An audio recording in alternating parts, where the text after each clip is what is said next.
If you clicked on this video, then I'm assuming that you're considering doing a road trip in a van. Well, let me tell you, having just finished traveling around Australia in our little van Henry for the last few months, it's going to be one of the best things that you're ever going to experience.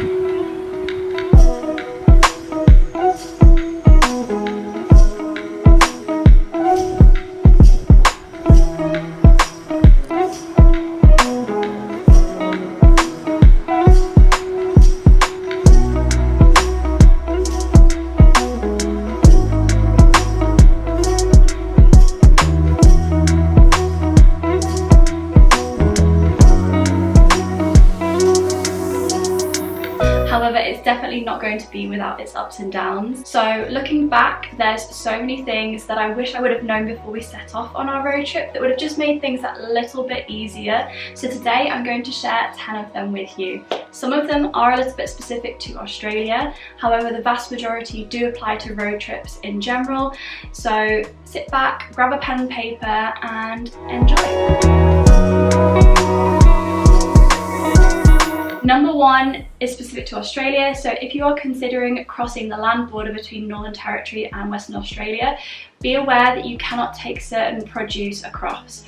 For instance, fresh fruit and veg, seeds, honey. We got caught out by this and unfortunately had to throw quite a lot of food away. So don't be in the same boat as us and be aware of this before you drive across. Number two, in Australia, air conditioning is an absolute must, especially if you are traveling around in summertime and temperatures are hitting 40 degrees.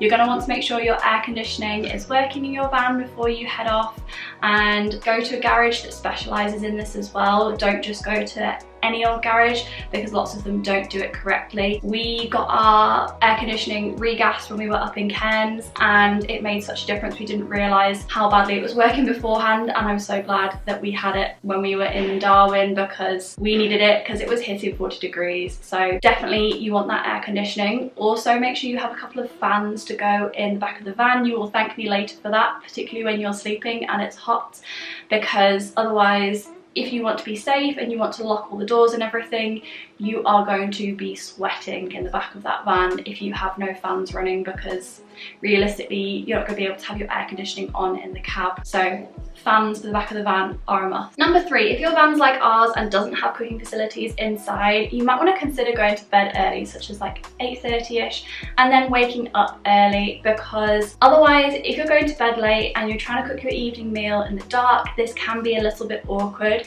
It does work, but we found that when we were using lights it was attracting lots of bugs and it just wasn't particularly pleasant. So if you do want to eat later and you're somewhere that has cooking facilities, then that's great, that'll work really well for you. Go and use the camp kitchen or something. But we found, particularly if we were somewhere with a microwave, we'd actually do a bigger cook at lunchtime and then we'd just reheat the food in the microwave in the evening, so we weren't having to stand outside and get eaten alive by the mosquitoes and the bugs.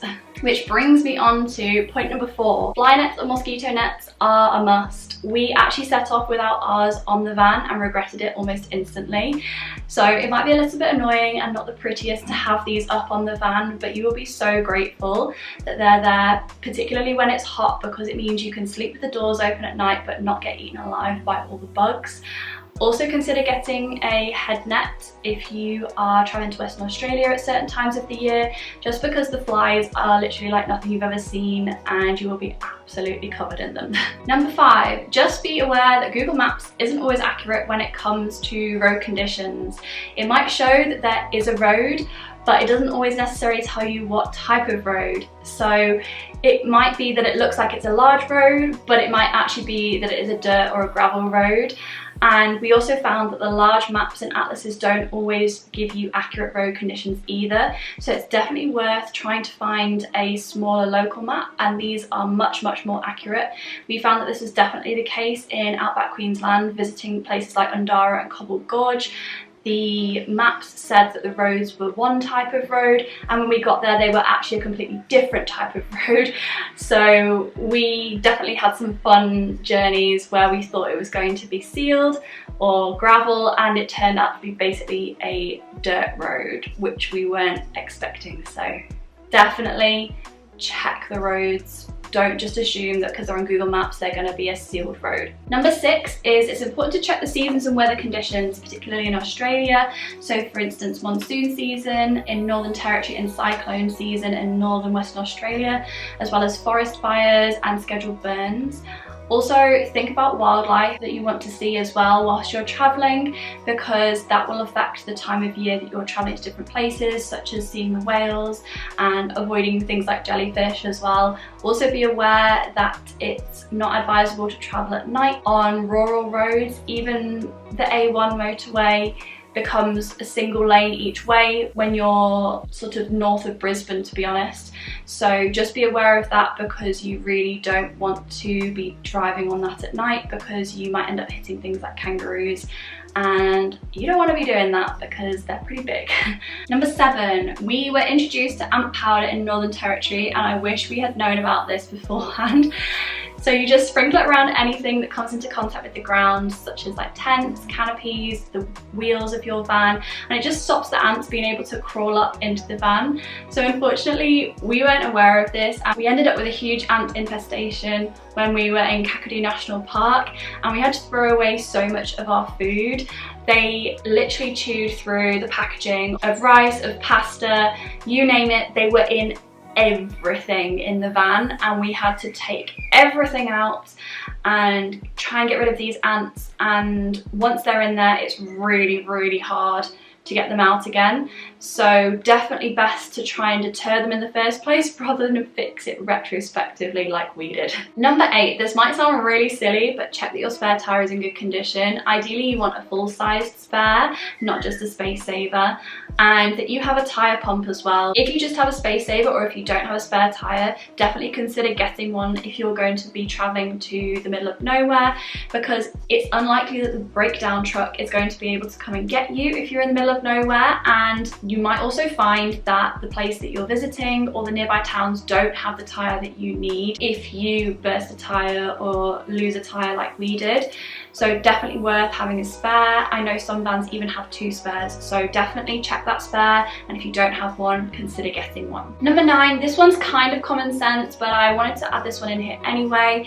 Always take more water than you need, because you never know when things might go wrong, or when you end up staying somewhere and you actually can't get fresh water. Our van was great as we were able to store about 20 litres of water in a tank for washing up. So you might have seen we've got almost like a drain pipe along the top. That stores about 20 litres of water. I reckon it stores more than 20 litres, but that's what we were told it stores.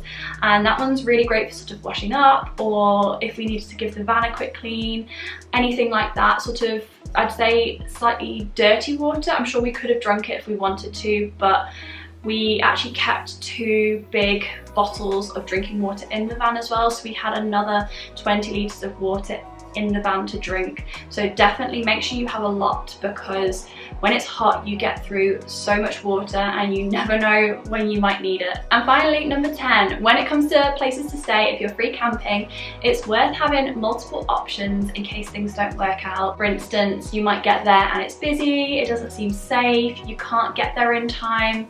There's so many things that could happen, so it's definitely worth having multiple options. We always tried to have at least 3 options and tended to plan this out earlier in the day, just so that it wasn't a rush last minute when we were realizing that we wanted to stop for the night. Also, remember there are campsites, stealth camping and free camping as well. So if you're interested to learn more, I actually created another video that goes into this in a little bit more detail. I will leave this up here and also in the description below, so please check out that video as well for more information. Anyway, that's it. That's the 10 things that I wish I had known before setting off on our road trip. I hope you found that useful and you've learnt something. If you enjoyed it, please let me know in the comments below, and I can definitely make more videos like this. I'm also planning to do another video that's all about how much we spent on our road trip, as I know I was watching lots of videos like this before we set off, and I found it really useful just knowing how much I needed to save and budget for whilst we were travelling. But anyway, thanks for watching. Don't forget to like, subscribe and comment, and I will see you in my next video. Bye.